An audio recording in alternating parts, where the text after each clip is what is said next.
Everyone's talking about protein nowadays, claiming that high protein diets are what you need to get healthier, put on more muscle, lose weight, or all the above. Here's the reality. Certain types of protein can make you live longer, and eating more protein overall can build muscle, which can also help with weight loss. But there's a lot of confusion about what kind to take, how much to take, and whether it's safe. I'm Zane, a board-certified primary care doctor, and by the end of this video, you'll have a better understanding of what protein does in the body, how much and what kind of protein to consume, and whether it's safe. But check this out. There's a strategy that I talk about at the end that can maximize strength, maximize muscle mass, and minimize muscle loss, and it's related to the timing of protein intake. But first things first, what are proteins even made out of? The molecules of protein that we eat get broken down into their building blocks called amino acids, which then get absorbed into the bloodstream to get taken up by cells in the body to do a lot of functions, including building muscle. It's like the body breaks proteins down into little Lego pieces that can then get reassembled into different proteins. There are 20 amino acids, and the human body can only make 11 of them. The other 9 are known as essential amino acids, and foods that contain all 9 are called complete foods. You might have heard of some of these, like tryptophan, which is that stuff in turkey that turns into serotonin and makes you sleepy. So can protein really make you healthier and stronger? Yes, it can. Getting enough protein in the diet helps prevent muscle loss, which is especially important for older people and those who are sedentary. And getting enough protein also lets us get more results from physical activity and helps shorten recovery time after you exercise. Exercise damages the protein inside muscles, but our bodies repair and replace those proteins so that our muscles are stronger for the next time. For up to a day or two after exercise, the body ramps up the production of muscle proteins to repair damaged muscle and make more healthy muscle, and we get stronger as a result. Okay, but how much protein do we really need? For the average adult or adolescent, experts recommend slightly less than 0.4 grams per pound of body weight of protein per day, or about 40 grams for every 100 pounds. For a 150-pound person, that's a little less than 60 grams of protein per day, which is equivalent to about 8 ounces of steak or chicken or 3 cups of lentils. Older adults need 50% more protein than that to help fight off muscle loss. So 0.6 grams of protein per pound of body weight per day, or about 90 grams for someone who weighs 150 pounds. Athletes and people who exercise need even more, like 2 or 3 times the recommended intake. So about half a gram to a little less than 1 gram of protein per pound of body weight every day. So a 150-pound athlete would need between 75 to 135 grams a day.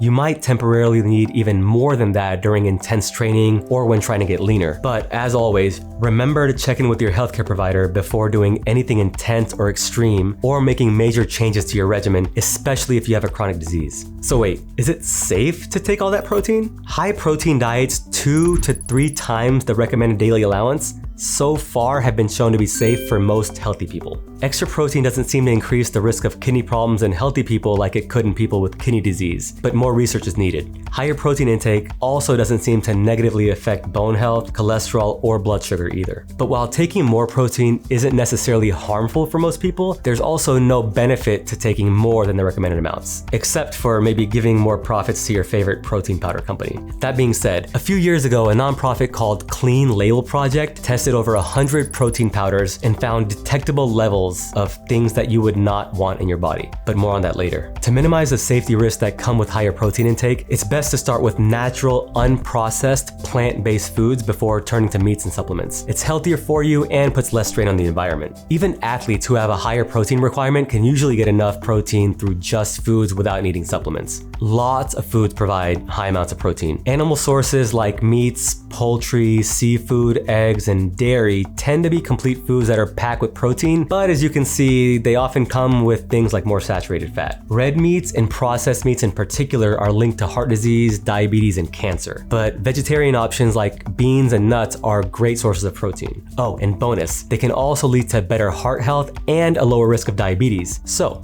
here are some better plant-based sources of protein.